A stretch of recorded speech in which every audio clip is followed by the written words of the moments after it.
Hello दोस्तों, कैसे हैं आप सब। मैं इंजीनियर गिरीश ठाकरे फिर एक बार स्वागत करता हूं आपका मेरे यूट्यूब चैनल जिसका नाम है रॉय सिविल इंजीनियर। दोस्तों, आज का टॉपिक बताने से पहले और आज का वीडियो शुरू करने से पहले मैं उन लोगों के नाम लेना चाहूँगा जिन्होंने मेरे यूट्यूब चैनल पे अच्छे अच्छे कमेंट्स करके मुझे और प्रोत्साहित किया है नए नए वीडियो बनाने के लिए। सबसे पहले गोपाल राठौर सर है, जो रेगुलर मेरा यूट्यूब चैनल देखते हैं, मेरे वीडियोस देखते हैं, उनकी सराहना करते हैं, पर्सनल मैसेज करके भी बोलते हैं कि अच्छे आपकी इंफॉर्मेशन रहती है आपकी वीडियो में। अमोल शिंदे जी हैं, उन्होंने भी अच्छे कमेंट्स किए हैं। साहिल थोरात है, अक्षय दलवी जी हैं, शुभम कुराडे जी हैं, मतीन शेख जी हैं, जिन्होंने भी मुझे पर्सनल मैसेज करके बोला था कि सर आपके वीडियो बहुत इंफॉर्मेटिव रहते हैं। गौरव परदेशी जी हैं। तो दोस्तों, आप सभी का मैं बहुत शुक्रगुजार हूँ कि आप मुझे कमेंट्स कर के प्रोत्साहित करते हैं। आपके कमेंट्स ही है जो दोस्तों मुझे नए नए वीडियो लाने में प्रोत्साहित करते हैं। तो दोस्तों, शुरू करेंगे आज का वीडियो। आज के वीडियो का टॉपिक है हमारा setting out. Setting out work कैसे किया जाता है, एक बहुत इंपॉर्टेंट पॉइंट है एक सिविल इंजीनियर के करियर में। जैसे बीबीएस है वैसे सेटिंग आउट है दोस्तों। सेटिंग आउट एक क्रिटिकल प्रोसेस है, लेकिन अगर अच्छी तरह से समझ में आ जाए तो आप सेटिंग आउट में मास्टर बन सकते हैं। तो सेटिंग आउट एक इंजीनियर को कैसे करना होता है ये मैं आज के वीडियो में बताऊंगा। सेटिंग आउट करते वक्त कौन से इंपॉर्टेंट पॉइंट्स है जो चेक करने चाहिए, जो ध्यान में रखने चाहिए। सेटिंग आउट एक्चुअली है क्या, क्यों किया जाता है, कौन सी मेथड है सेटिंग आउट करने की। सेटिंग आउट करते वक्त कौन कौन से टूल्स हमें लगते हैं, कौन से इक्विपमेंट का हमें इस्तेमाल करना पड़ता है। सेटिंग आउट करते वक्त कौन से एरर्स आ सकते हैं, हमको उनसे कैसे बचना है, ये बताने की कोशिश मैंने आज के वीडियो में की है दोस्तों। तो वीडियो पूरा देखिए, आखिर तक देखिए, स्किप मत कीजिए। पसंद आएगा तो ज़रूर लाइक करिए, शेयर करना ना भूलिए दोस्तों। नॉलेज जितना देने से बढ़ता है उतना कहीं से नहीं बढ़ता है। मैं मेरा नॉलेज आपको शेयर ही कर रहा हूँ एक तरीके से। मेरा यूट्यूब चैनल एक माध्यम है, और अगर आप मेरे चैनल पे नए हैं तो आप मेरे चैनल को सब्सक्राइब कर लीजिए, क्योंकि मैं हर रोज़ एक नया वीडियो लाता हूँ जिसका सब्जेक्ट होता है सिविल इंजीनियरिंग का बेसिक नॉलेज देना। तो दोस्तों, शुरू करते हैं आज का वीडियो।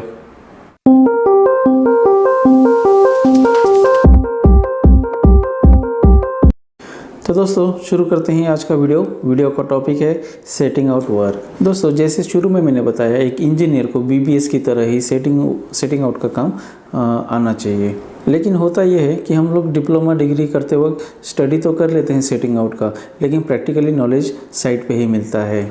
और ये भी ज़रूरी नहीं है कि जहाँ पे आपने पहला जॉब पकड़ा है वहाँ पे आपको सेटिंग आउट का काम मिलेगा। मेरे साथ ऐसा हुआ था कि 3 साल जॉब करने के बाद मुझे एक बिल्डिंग मिला था जिसका सेटिंग आउट मुझे करना होता। तब मुझे मालूम पड़ा था कि सेटिंग आउट करना एक बिल्डिंग का कितना क्रिटिकल है, क्योंकि एक नहीं, दो नहीं, 4 ड्राइंग लेके बैठना पड़ता था दोस्तों। और गलती की तो गुंजाइश ही नहीं है, सेटिंग आउट कर रहे हैं। इसीलिए दोस्तों मैंने आज का वीडियो बनाया है सेटिंग आउट के ऊपर। तो दोस्तों, setting out is the fastest way for a new engineer to make an impression. अगर कोई इंजीनियर नए जॉब पे लगा हुआ है और वो शुरू में ही सेटिंग आउट कर लेता है अच्छे तरीके से, तो उसका एक अलग इम्प्रेशन पड़ता है दोस्तों। क्योंकि सेटिंग आउट करना जितना क्रिटिकल है उतना आपके करियर के लिए, इम्प्रेशन के लिए बढ़िया होता है। तो इसके लिए जानते हैं what is setting out. Setting out क्या है? The process of developing the physical positions of corners and walls of a building. दोस्तों, डेवलपिंग की स्पेलिंग मिस्टेक है, माफ़ी चाहता हूँ। The process of developing the physical positions of corners and walls of building. तो दोस्तों, सेटिंग आउट का मतलब क्या है कि एक बिल्डिंग के कॉर्नर्स, पोजीशंस, जितनी भी वॉल्स आने वाली हैं उनका पॉइंट्स फिक्स करना, उसे सेटिंग आउट कहते हैं। और आसान शब्दों में अगर मैं कहना चाहूँ तो सेटिंग आउट एक ये ऐसा प्रोसेस है कि हम लोग आर्किटेक्चरल ड्राइंग्स जो होते हैं उसके हिसाब से ग्राउंड पे जो पॉइंट फिक्स करते हैं स्ट्रक्चरल कॉलम्स, फुटिंग्स या वॉल्स के लिए, उसे सेटिंग आउट कहते हैं। अगली स्लाइड में देखते हैं। Setting out is also known as stacking out और लेइंग आउट। तो दोस्तों, मैं जब भी आउट ऑफ इंडिया 1 साल काम किया था तो वहाँ पे भी सेटिंग आउट को लेइंग आउट ज़्यादा बोलते थे। तो स्टैकिंग आउट और लेइंग आउट को भी सेटिंग आउट कहा जाता है। When we build a new house or building, setting out कभी किया जाता है जब हम किसी बिल्डिंग का निर्माण कर रहे होते हैं या कोई नया घर बना रहे होते हैं, तो हमको सेटिंग आउट करना होता है। तो दोस्तों चलते हैं अगले स्लाइड पे। Method of setting out. Setting out करने की कौन कौन से मेथड है वो हम देखते हैं। फर्स्ट है पेग और रोप मेथड, जो हम कॉमनली यूज़ करते हैं। दूसरा है डंपी लेवल मेथड। तो दोनों के बारे में मैं आपको डिटेल्स में बताता हूँ। तो दोस्तों पहले जानते हैं पेग और रोप मेथड के बारे में। दोस्तों पेग यानी क्या, जो हम लोग ज़मीन के अंदर लकड़ा गाड़ते हैं, खुंटा बोलते हैं उसको, खुंटा या खुटा, तो उसको पेग बोलते हैं। और रोप मतलब जो डोरी होती है हमारी, लाइन डोरी। तो ये खुट्टे से और डोरी से कैसे सेटिंग आउट करते हैं वो इस मेथड में समझाया जाता है। तो पहले आपको क्या करना होता है कि पहले तो जो एरिया है उसको क्लीन करना है, क्लियर करना है, साइड के ऑब्स्ट्रक्ट वगैरह कुछ नहीं चाहिए। फिर बाद में आपको आर्किटेक्ट का जो प्लान है, बिल्डिंग का प्लान है, वो लेके उस जगह पे स्टडी करना है। क्या क्या आपको पेग और रोप मेथड में आपको क्या क्या लगने वाला है, तो वो सामान वहाँ पे चाहिए। जैसे पेग हो गया मतलब खूंटा हो गया, नेल खिला हो गया, लाइन डोरी हो गया, हैमर हो गया, टेप हो गया, मार्किंग टूल्स, लाइन वगैरह, ये सब चीज़ें भी और आगे भी बताने वाला हूँ। तो इसमें करना क्या होता है कि बिल्डिंग के चारों कॉर्नर जो होते हैं, जहाँ पे अपना प्रपोज बिल्डिंग आने वाला होता है, वो 4 पॉइंट्स आपको ये करने होते हैं, फिक्स करने होते हैं। वहाँ पे खूंटे की मदद से चारों कॉर्नर्स बिल्डिंग के जो होते हैं वो डायमेंशन के हिसाब से फिक्स करने होते हैं। फिर आपको चारों जो खूंटे होते हैं उनके सेंटर में खिले गाड़ कर लाइन डोरी आपको चारों तरफ से रन करनी पड़ती है। फिर आपको स्क्वायर फिक्स करना होता है 90 डिग्री में, राइट एंगल चेक करना होगा। फिर उसके बाद जब आपका राइट एंगल सेट हो जाएगा, तब आपको जो पॉइंट्स है उससे बैक फेस पे आना है। मतलब 1 मीटर आपको बिल्डिंग लाइन से पीछे बाजू आना है। फिर आपको रूम के जो कॉलम्स है या वॉल से फुटिंग की जो मेजरमेंट है उसके हिसाब से लाइन डोरी को फिक्स करना है और वहाँ पे लाइन से मार्किंग करना है दोस्तों। तो प्रैक्टिकली आपको ज़्यादा समझ में आएगा। और आगे के भी स्लाइड में मैंने अच्छे अच्छे चेक पॉइंट और error points, practically points discuss किए हैं दोस्तों। तो नेक्स्ट मेथड है हमारा dumpy level method. Dumpy level method के लिए मैं सेपरेट वीडियो बनाऊंगा दोस्तों, क्योंकि साइट पे मेरे डंपी लेवल अवेलेबल है। तो कोशिश करूंगा कि प्रैक्टिकली डंपी लेवल के ऊपर कि डंपी लेवल कैसे ऑपरेट करना है, कैसे उसको ट्राइपॉड ये करना है, स्टाफ कैसे लेना है, उसके साथ सेटिंग आउट के भी कुछ पॉइंट्स मैं आपको नेक्स्ट वीडियो में बताऊँगा। चलते हैं नेक्स्ट स्लाइड पे। नेक्स्ट स्लाइड पे हम लोग देखेंगे इम्पोर्टेंट चेक पॉइंट्स क्या है। तो refer the latest drawing and information. तो सेटिंग आउट का काम शुरू करने से पहले आपको रिवाइज ड्राइंग, जो भी लेटेस्ट ड्राइंग आया हुआ है वो फॉलो करना है और उसमें इंफॉर्मेशन क्या क्या दी है वो माइक्रो लेवल में चेक करनी है। उसके बाद आपको दूसरा पॉइंट चेक करना है, are the calculations correct and have they been checked. तो सेटिंग आउट के ड्राइंग में जो भी कैलकुलेशंस दिए हुए हैं वो आपको क्रॉस चेक करना है पहले कि वो कैलकुलेशन के हिसाब से, हमारी साइट के हिसाब से बराबर बैठ रहे हैं क्या कैलकुलेशन, वो आपको भी एक बार चेक करना है। बहुत बार ज़्यादा एरर वहीं पे आता है। नेक्स्ट पॉइंट है setting out start in the office. तो दोस्तों सबसे पहले सेटिंग आउट आपको ऑफिस में बैठ के करना है। अभी आप बोलेंगे ऑफिस में बैठ के कैसे, तो आपको ऑफिस में ड्राइंग ओपन करके कैलकुलेशंस करना है, समझना है सेटिंग आउट कहाँ से हमको स्टार्ट करना है और क्या क्या इसके मेजरमेंट्स दिए हुए हैं। Check the information you are about to use. तो आपको वो इंफॉर्मेशन लेनी है कि आपको क्या क्या यूज़ करना है, क्या आपको कैलकुलेशंस मिले हैं, क्या साइजेस मिली हैं, क्या मार्किंग कहाँ पे कैसे करना है, उसकी इंफॉर्मेशन पहले आपको सब लेके रखनी है।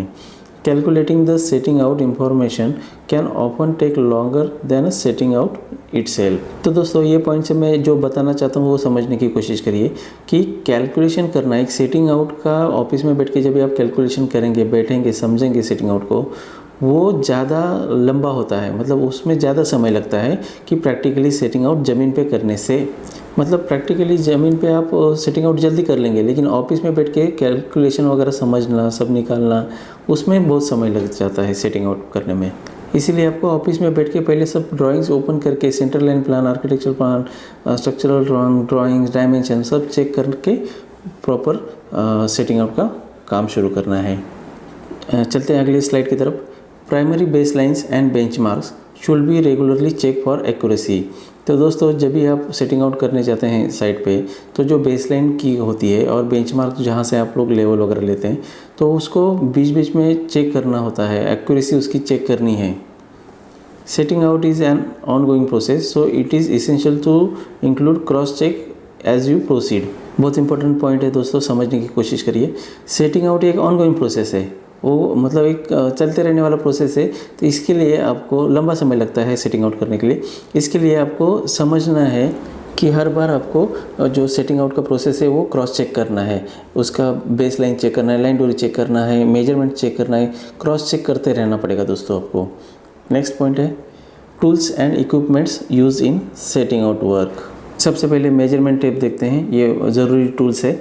तो जो छोटे स्केल के, स्मॉल स्केल के जो कंस्ट्रक्शन होते हैं वहाँ पे शॉर्टर डिस्टेंस वगैरह हम लोग मेजर टेप से चेक कर सकते हैं। इसके लिए मेजर टेप होना ज़रूरी है। नेक्स्ट है हमारा थ्रेडोलाइट्स। तो जहाँ पे बिल्डिंग के एक्सटर्नल वॉल पॉइंट्स मार्क करने होते हैं वहाँ पे हमको थ्रेडोलाइट की ज़रूरत होती है दोस्तों। बड़े बड़े बिल्डिंगों के जो सेटिंग आउट है या सर्वे है, उस थ्रेडोलाइट के बिना पॉसिबल नहीं है। तो थ्रेडोलाइट एक ज़रूरी इक्विपमेंट हो जाता है सेटिंग आउट वर्क में। नेक्स्ट है स्पिरिट लेवल।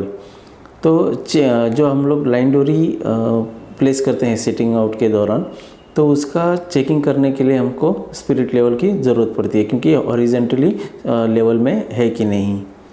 नेक्स्ट है नायलॉन स्ट्रिंग। तो लाइन डोरी बोला जाता है दोस्तों इसको।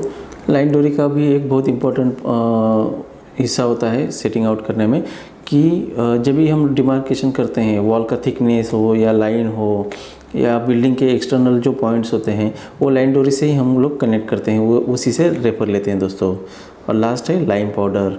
तो लाइन पाउडर सबको मालूम है कि जो फाउंडेशन है, वॉल से या कॉलम्स फुटिंग की जो पोजीशन है, उसको ज़मीन पे मार्क करने के लिए हम लोग लाइन पाउडर बोलते हैं। उसको चूना भी बोलते हैं, साइट लैंग्वेज में चूना मार्किंग करना। तो दोस्तों ये टूल्स और इक्विपमेंट हैं जो सेटिंग आउट में आपको बहुत इंपॉर्टेंट रोल प्ले करते हैं। नेक्स्ट पॉइंट है how to prevent from errors during setting out work. इसमें हम समझेंगे कि सेटिंग आउट करते वक्त कौन कौन से एरर्स आते हैं, तो उनको हम लोग कैसे प्रिवेंट कर सकते हैं, उससे कैसे बच सकते हैं। तो गुड प्रैक्टिस इन ऑफिस। तो सब जैसे कि मैंने पिछले स्लाइड में बताया था कि आपको सेटिंग आउट का काम पहले ऑफिस से शुरू करना पड़ेगा। पूरे प्लान्स वगैरह लेके बैठ के एक्यूरेसी आपको चेक करनी पड़ेगी, लेटेस्ट ड्राइंग रेफर करना पड़ेगा, कोई चेंजेस वगैरह आया है क्या ड्राइंग में रिवाइज करके, वो आपको चेक करना होता है ऑफिस में बैठ के। डायमेंशंस चेक करने होते हैं, स्ट्रक्चरल मेंबर के डायमेंशन क्रॉस चेक करने होते हैं। तो आपको मतलब ड्राइंग पे जो डायमेंशंस वगैरह है वो रियलिस्टिक है कि नहीं, जगह पे बैठने वाले हैं कि नहीं, तो वो आपको कैलकुलेट करना होता है। और इसमें एक बात ये नोट करना चाहूँगा दोस्तों, बताना चाहूँगा कि कभी भी सेटिंग आउट का काम करते वक्त अकेले नहीं करना, किसी एक कलीग को साथ में रखना ही है जिसको जानकारी हो सेटिंग आउट काम करने की। क्योंकि होता क्या है कि कैलकुलेशन में कभी कभार गड़बड़ एक आदमी से हो सकती है, लेकिन जब दूसरा बंदा हो, आपका कलीग भी हो साथ में, तो दो आदमी से गलती होने की कम गुंजाइश होती है। तो कैलकुलेशन में मिस्टेक ना हो, इसके लिए सेफर साइड आप कलीग के साथ काम करें। सेकंड है हमारा इक्विपमेंट एंड स्टाफ। तो जैसे मैंने बताया था लास्ट स्लाइड में कि जो जो टूल्स एंड इक्विपमेंट्स रखते हैं, जो सूटेबल इंस्ट्रूमेंट है, वो हमको रखते हैं सेटिंग आउट का काम करने में। और स्टाफ जो है, मतलब एक्सपीरियंस स्टाफ है जो जिसने काम किया है सेटिंग आउट का, उसको आपको साथ में रखना है। और क्रॉस चेक हमेशा करना है आपके काम को। सेटिंग आउट जब तक पूरा काम नहीं हो जाता है, आपको क्रॉस चेक करते रहना है। थर्ड पॉइंट वही चेकिंग का हुआ है, रिपीट हुआ है दोस्तों, कि चेकिंग आपको, क्रॉस चेक आपको हर बार करना पड़ेगा। कैलकुलेशन का साइड पे क्रॉस चेक करना है, राइट एंगल चेक करना है, डायमेंशन चेक करना है, ये क्रॉस चेकिंग आपको हमेशा करनी है। नेक्स्ट है मार्किंग द ग्राउंड। मतलब ये मार्किंग द ग्राउंड, इसके लिए मैंने लिखा है कि आपको समझ में आए कि ग्राउंड पे हम लोग जो मार्किंग करेंगे उससे आपको अंदाज़ा आ सके कि आपका प्रॉपरली सेटिंग आउट कैसे होने वाला है। लास्ट पॉइंट है use of grid offset. Important point है दोस्तों, कि एक्चुअल जो पोजीशन होता है हमारा पॉइंट्स का, उससे अपना एक लाइन डोरी हम लोग साइड करते हैं, मतलब एक ऑफसेट करते हैं। तो ग्रिड ऑफसेट से फ़ायदा ये होता है कि कंस्ट्रक्शन का जो एरर्स आता है, जो लाइन डोरी में जो एरर्स वगैरह आते हैं, तो ग्रिड ऑफसेट यूज़ करने से हमको वो एरर्स अवॉइड कर सकते हैं हम लोग। तो दोस्तों उम्मीद है आपको ये सब पॉइंट समझ में आ गए होंगे। और अगला वीडियो मेरा दोस्तों वाटर सीमेंट रेशो के ऊपर आ रहा है। और भी मुझे कोई सुझाव आए हैं बहुत सारे, जैसे कॉलम क्राइटेरिया हो गया, लैपिंग क्राइटेरिया हो गया, रेट एनालिसिस हो गया, एस्टिमेशन हो गया, उसके ऊपर भी मेरे वीडियो जल्दी से जल्दी आ रहे हैं। उस पर काम अभी चालू है दोस्तों। तो आज का वीडियो आपको कैसे लगा मुझे ज़रूर कमेंट्स में बताइए, लाइक करिए, शेयर करिए, और अभी तक आपने मेरे चैनल को सब्सक्राइब नहीं किया है तो सब्सक्राइब भी कर लीजिए दोस्तों। तो दोस्तों आज के लिए बस इतना ही, फिर मिलेंगे नए वीडियो के साथ, नए टॉपिक के साथ। तब तक के लिए धन्यवाद।